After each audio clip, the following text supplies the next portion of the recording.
Good morning, students. We were doing Geography Chapter Third, Our Changing Earth. हम लोग geography का third chapter पढ़ रहे थे, आवर चेंजिंग अर्थ, जिसमें हमने लिथोस्फेरिक प्लेट्स के बारे में पढ़ा और जो दो फोर्सेस लगते हैं पृथ्वी के मूवमेंट में वो भी पढ़े, एंडोजेनिक, एक्सोजेनिक। हमने वोल्केनो के बारे में थोड़ा सा पढ़ा। वोल्केनो क्या होता है? एक वेंट का, एक दरवाजे का काम करता है जिससे कि मोल्टेन मैग्मा बाहर निकल कर आता है। अब हम आगे पढ़ेंगे इस वोल्केनो के ही बारे में, क्या है, अर्थक्वेक के बारे में थोड़ा सा पढ़ेंगे हम। Although earthquakes can not be predicted, means हालांकि अर्थक्वेक के बारे में पहले से प्रेडिक्शन नहीं कर सकते हैं, पहले से नहीं बता सकते हैं कि अर्थक्वेक आने वाला है। So the impact can certainly be minimised if we are prepared beforehand. लेकिन हम क्या कर सकते हैं कि उसका इम्पैक्ट क्या होने वाला है उसके लिए हम पहले से अपने आप को तैयार कर सकते हैं। Some common earthquake prediction methods adopted locally by people include studying animal behavior. Fish in the pond get agitated, snakes come to the surface. कुछ कॉमन प्रिडिक्शन मीन्स कुछ कॉमन जो अर्थक्वेक आने की जो लोग भविष्यवाणी करते हैं वो लोकल के जो पीपल होते हैं, यानी कि आसपास के गांव के जो लोग होते हैं, वो क्या करते हैं, वो जो जानवर होते हैं उनका बिहेवियर देखते हैं। जानवर का बिहेवियर एकदम से अजीब सा हो जाता है। मछलियाँ जो होती हैं तालाबों में वो बहुत ज़्यादा घबरा जाती हैं और वो बहुत ज़्यादा तालाब में उथल पुथल मचाने लगती हैं। सांप होते हैं वो अपने बिलों से निकलकर बाहर आ जाते हैं। सांप की क्वालिटी होती है उसको जो मिनिमम से मिनिमम जो वाइब्रेशन होते हैं अर्थ की सरफेस पर वो उसको पहले से पता चल जाते हैं, यानी कि स्नेक में एक क्वालिटी होती है उसको अर्थक्वेक आने का पहले से ही पता हो जाता है। यहाँ पर अर्थक्वेक की एक केस स्टडी दी हुई है। अर्थक्वेक हिट्स भुज, भुज जो कि गुजरात में है, वहाँ पर एक अर्थक्वेक आया था, 6.9 था रिक्टर स्केल पर, 26 जनवरी 2001 में। School worst affected, at least 971 students and 31 teachers are feared to have lost their lives following the collapse of school building। एक स्कूल बिल्डिंग गिरने से काफ़ी लोग, बच्चे और टीचर उसमें मर गए थे। तो ये एक केस स्टडी दी हुई है। Read the earthquake, case study given in the form of headlight. ये पढ़ लेना आप लोग, जो केस स्टडी है उसको डिटेल में पढ़ लेना।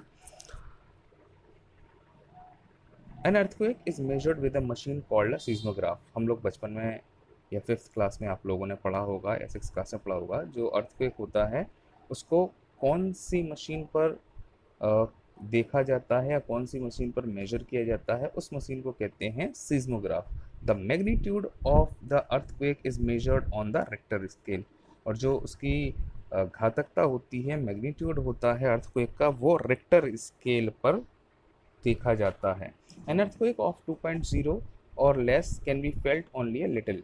जो अर्थक्वेक आते हैं जो 2 से कम होते हैं उनको बहुत ही हल्का महसूस किया जा सकता है। An earthquake over 5 can cause damage from things falling.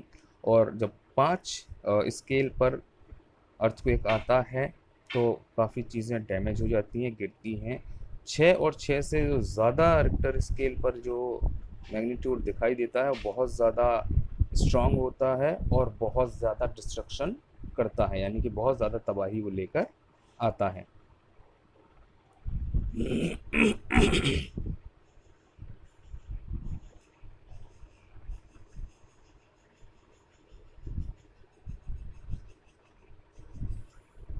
In case earthquake आ जाता है, अगर आप घर के अंदर हैं तो हमें क्या क्या करना चाहिए।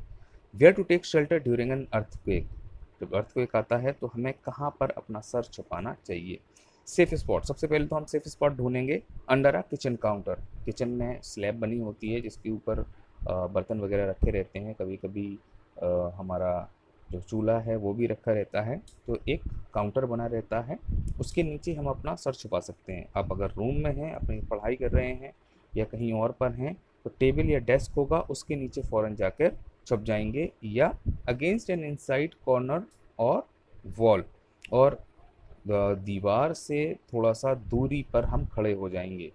स्टे अवे फ्रॉम, और किन किन चीज़ों से दूर रहना है। फायर प्लेस है, जैसे जहाँ पर सिलेंडर रखा हुआ है, जहाँ पर गैस की पाइपलाइन गई हुई है, जो चिमनी बनी हुई हैं, घर पे window that shutter including mirrors, अब वो उन खिड़कियों पे जहाँ पर कांच लगा हुआ है या शीशे के पास हमें खड़ा नहीं होना है, फोटो फ्रेम है उसके पास खड़ा नहीं होना है। क्यों? इन केस अगर ज़्यादा अर्थक्वेक आ गया तो ये सारी चीज़ें गिर सकती हैं और कांच से हमें नुकसान हो सकता है।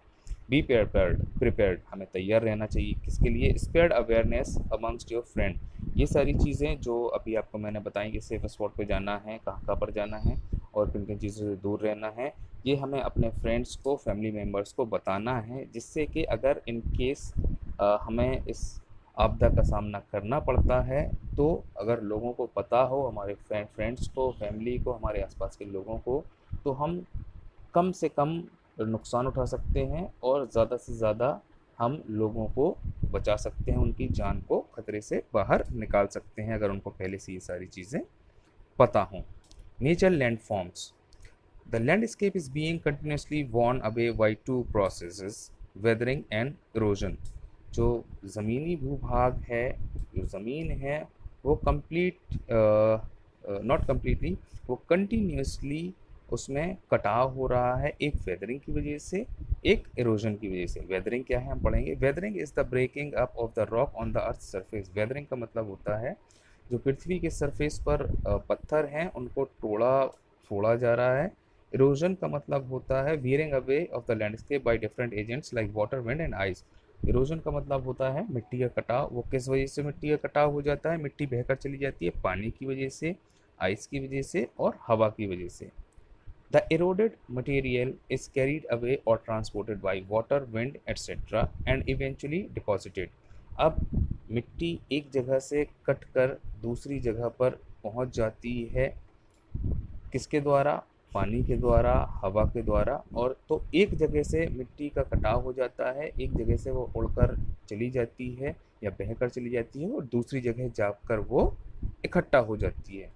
This process of erosion and deposition create different landforms on the surface of the earth। अब इस erosion और deposition प्रक्रिया की वजह से, प्रोसेस की वजह से क्या होता है? अलग अलग तरह के लैंडफॉर्म बन जाते हैं। मीन्स समझो एक कहीं फ्लैट सरफेस है, वहाँ पर बाढ़ आई या पानी अपने साथ वो मिट्टी बहाकर ले गया। जब पानी अपने साथ मिट्टी बहाकर ले गया तो वहाँ पर बन जाएगा गड्ढा। अब ये बहा कर ले जाकर कहीं ना कहीं पर इकट्ठा करेगा। जहाँ पर ये इकट्ठा करेगा वो एक ऊंचे सतह का रूप ले लेगा, यानी कि वो सतह ऊंची हो जाएगी जहाँ पर वो डिपॉजिट हो जाएगा, डिपोजिशन हो जाएगा। तो क्या हुआ? फ्लैट सरफेस यहाँ भी था, फ्लैट सरफेस वहाँ भी था, लेकिन मिट्टी के कटाव की वजह से क्या हुआ? एक जगह गड्ढा बन गया और दूसरी जगह पर एक ऊंचा सा टीला सा बन गया। यही होता है, इन्हीं प्रोसेस की वजह से अलग अलग लैंड फॉर्म पृथ्वी पर, हमारे अर्थ पर बन जाते हैं। This is all for today. We will continue further by tomorrow. Till then, take care. Bye bye.